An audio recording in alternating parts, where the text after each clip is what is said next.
This week's episode of the GenXPats is brought to you by Genesis Gold Group. This week, you're catching up with us in the middle of the Gulf of Mexico as we attempt to sail from Louisiana to Isla Mujeres. But of course, things don't go exactly as planned. A broken autopilot belt leaves the four of us hand-steering 24/7 and completely exhausted.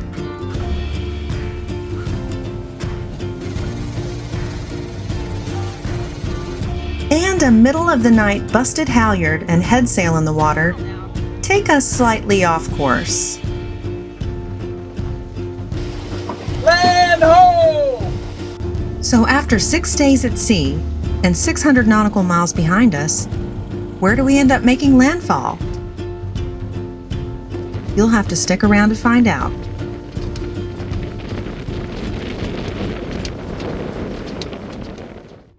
Are you concerned about the state of the economy? You should be. All signs point to the eventual collapse of the US dollar, and now is the time to prepare. Inflation, bad monetary policy, loss of global confidence, and the potential creation of alternative currencies are just a few factors that stand to weaken, if not crush, what has been the world's reserve currency since 1944. So what can you do to protect your family's future? One of the best ways is to diversify by investing in precious metals such as gold and silver. Gold is frequently viewed as a hedge against inflation.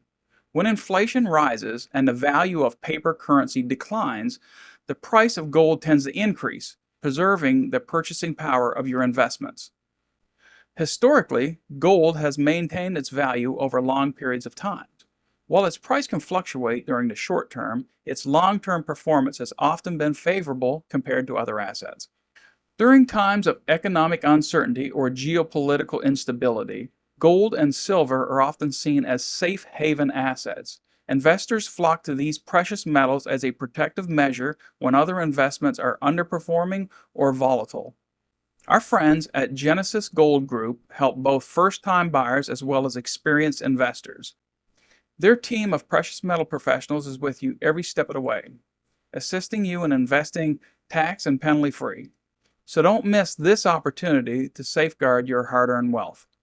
Grab your complimentary gold and silver guide at www.sailinggold.com right now and find out why I trust Genesis Gold Group with my own precious metal investments. That's www.sailinggold.com. Don't wait, the clock is ticking.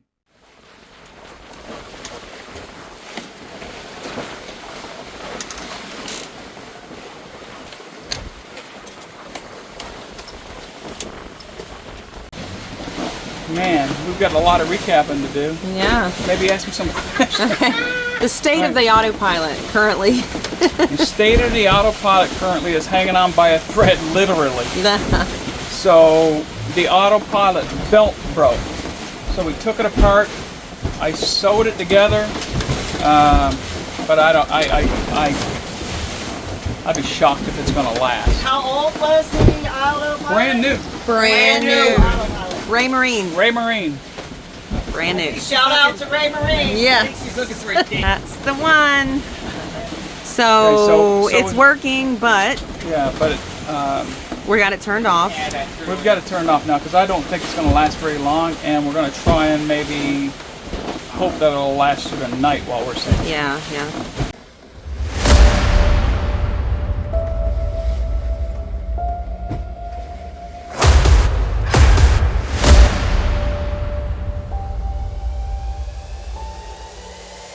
As day faded into night, the autopilot did fail again. And then, with Shane at the helm and the rest of us sleeping, disaster. A halyard snapped and our giant screecher sail flew into the water, only attached by one line. All right, update. Little update here. Shane and Jeff did an amazing job securing that screecher. So it was the halyard holding the screecher that chafed and broke, and we were very close to having to ditch that sail.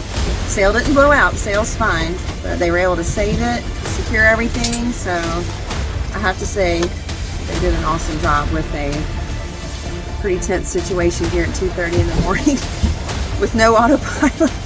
We're about, what do you think, 60 miles away from land? 40 miles? Okay, we're about 40 miles away from land, from Mexico. We're aiming for Holbox, which is a beautiful town actually west of Isla Mujeres, but we're gonna be west of Holbox. Yeah, the sail plan changed, which is gonna push us a little bit further west, which is not terrible. You know, we should be able to get some more fuel there and then motor our way east towards, yeah, against us. Yeah, the wind is going to be against us, so we will, once we get to land, get some fuel, we'll motor east towards Isla. So a couple of things have gone wrong, but nothing has been the end of the world, so just delayed a little bit. We had a couple of hours of some gnarly seas. I don't know, how big do you think those swells were? That's all? Jeez, it felt. It felt worse. Yeah. Because the winds were shifting around, and then it was gusting, and yeah. And when the halyard broke with the screecher, we were in fairly light winds, and we would say 10. Yeah. 10 knots. And we were moving along at like 7. We put the screecher. Yeah, we were moving pretty good. Yeah. So. That's unfortunate because we were making great time and everything, but nobody got hurt, sail's not lost, and we're still trucking.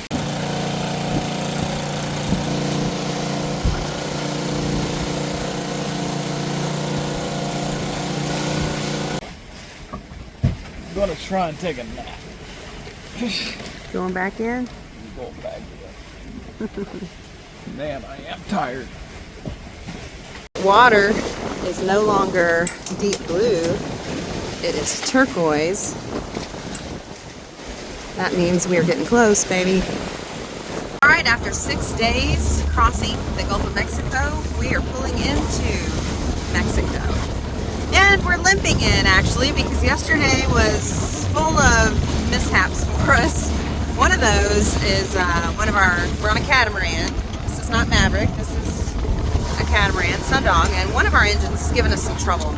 So the town that we're coming into is a little fishing village.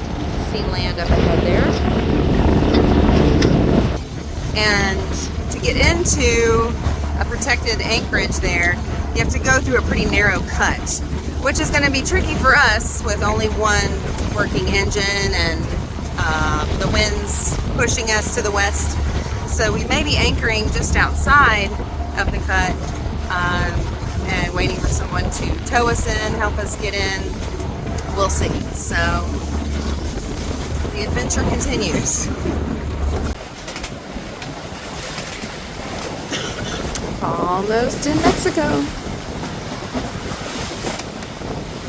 Let's go! Land ho! Woohoo!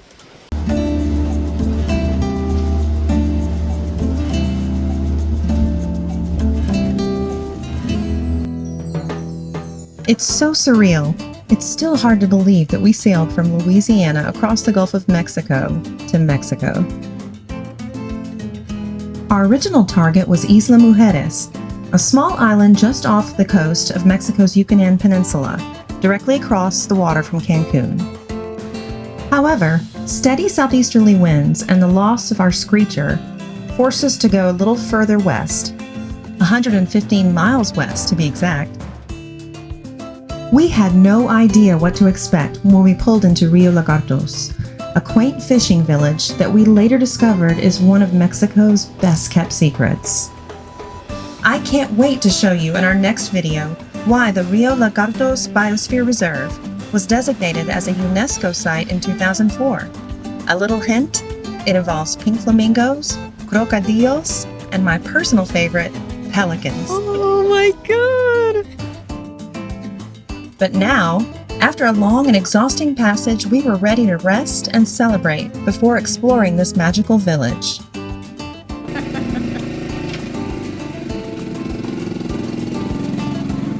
We did it! Passage drink and Amanda's water. Awesome, we made it. We did it. We want to thank you so much for watching. We hope you'll come back next week, and as always, we can't wait to meet you out there.